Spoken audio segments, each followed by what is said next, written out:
tumekuja hapa leo ili sisi wenyewe tujionee huu msikiti na ardhi ambayo inasemekana imenyakuliwa na watu ambayo tumewapata majina yao. Kwa hivyo ile kitu ningependa kusema ni kwamba mwezi wa April mwaka huu mwanzo tulipata habari ya kwamba kuna watu ambayo wamenyakua ardhi ya msikiti huu ambayo imekuwa hapa kwa zaidi ya miaka 700 hivi. Huu msikiti tunaambiwa ni imejengwa kabla ya Fort Jesus ambayo kila mmoja wetu anafahamu kule Mombasa. Kwa hivyo tulipopata hiyo taarifa tukaanza uchunguzi mara moja, na tarehe 6 mwezi huu wa Mei tuliweza kufile case katika High Court ya kuzuia ili hii shamba isiweze kuuzwa ama isiweze kugawanywa. Kwa hivyo tumepata ile kitu tunaita interim orders ya kuzuia mtu yeyote asiingilie hili shamba. Pia tumeandikia Ministry of Lands na tukaweka kitu inaitwa administrative caution ya kwamba mtu yeyote asiingilie hili shamba mpaka uchunguzi ishe na tujue ukweli wa mambo. Kwa hivyo uchunguzi wetu una two sides. Ya kwanza tunataka kujua wale ambayo wanahusika na unyakuzi wa huu ardhi, na ya pili ambayo ni muhimu zaidi ni kuregesha hii shamba pamoja na msikiti to the public. It is a national monument. We know it was gazetted as a national monument in 1927 during the colonial period, na baadaye 1983 ikawa gazetted as a national monument. Kwa hivyo katika sheria, this land is not available for allocation. Ni kusema ya kwamba hii shamba hili haliwezi peanwa kwa mtu yoyote hivyo.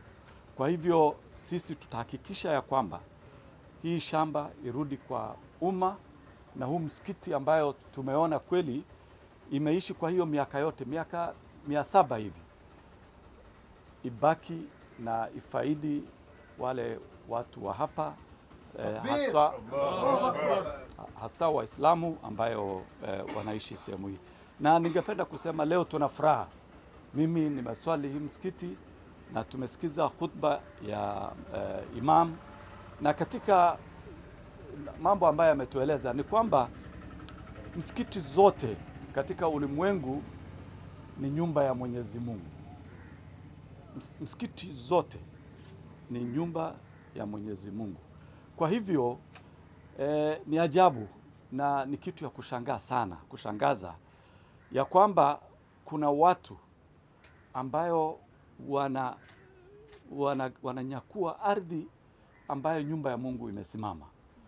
Hiyo ni kumaanisha ya kwamba katika society yetu lazima tujiangalie na tuone ya kwamba what is the problem, because there is a serious social problem, because there are many things one can even think of, but stealing a land where the house of God stands, where people do offer their prayers, and that has existed for over 700 years, ni kitu ya kuhuzunisha, hata si kushangaisha. Maanake ni tamaa gani inaweza fanya mtu akataka kunyakua mahali nyumba ya Mwenyezi Mungu imesimama?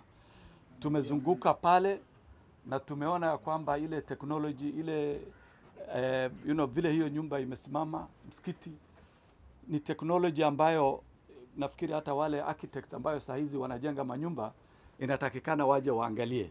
Manake nyumba haina beams, haina chuma imewekwa, na imesimama 700 years. Tunajua saa hizi nyumba inajengwa leo, baada ya mvua kunyesha unasikia nyumba imebomoka, ama nyumba bado ikijengwa inaporomoka. Kwa hivyo sisi yetu ni fupi sana, ni kuhakikishia wananchi na wenyeji wa hapa ya kwamba huu msikiti na ardhi hii haitanyakuliwa na mtu yoyote. Takbir! Allahu Akbar! Takbir! Allahu Akbar! Takbir! Allahu Akbar! Ile kitu tunajua kawaida, shamba kama hili ambayo ni prime, tuseme ambayo ni beachfront, wale ambayo wanaonekana majina pale, si kawaida hao wenyewe ndio wananyakua ile shamba. Na sana sana ni wenyeji ndio hutumika. Majina ya wenyeji hutumika, lakini wale ambayo wako wananyakua hiyo shamba wako nyuma, wanajificha nyuma ya wale ambayo majina yale yako hapo. Lakini tutapata, manake tutajua yule mtu yeyote ambaye amehusika katika hii shamba, kuanzia documentation ile ambayo imekuwa filed kotini, ni nani walihusika, kama kuna titles zimetengezwa, ni nani wametengeza, wale public officials ambayo wamehusika katika hili shida ambayo saa hizi tunashuhudia.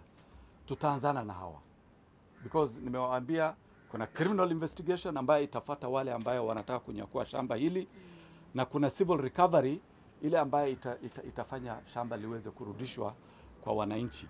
Lakini kwa sababu sisi wenyewe tumefile kotini case, singependa kudiscuss ama kuongelea zaidi ili tusiharibu ile case ambayo iko kotini. Lakini tumekuja sisi wenyewe tuone sisi wenyewe, tuangalie ni nini, shamba iko vipi na kila kitu. Na nimekuja na mkuu wa Director of Legal Services ambaye ataongoza hii case.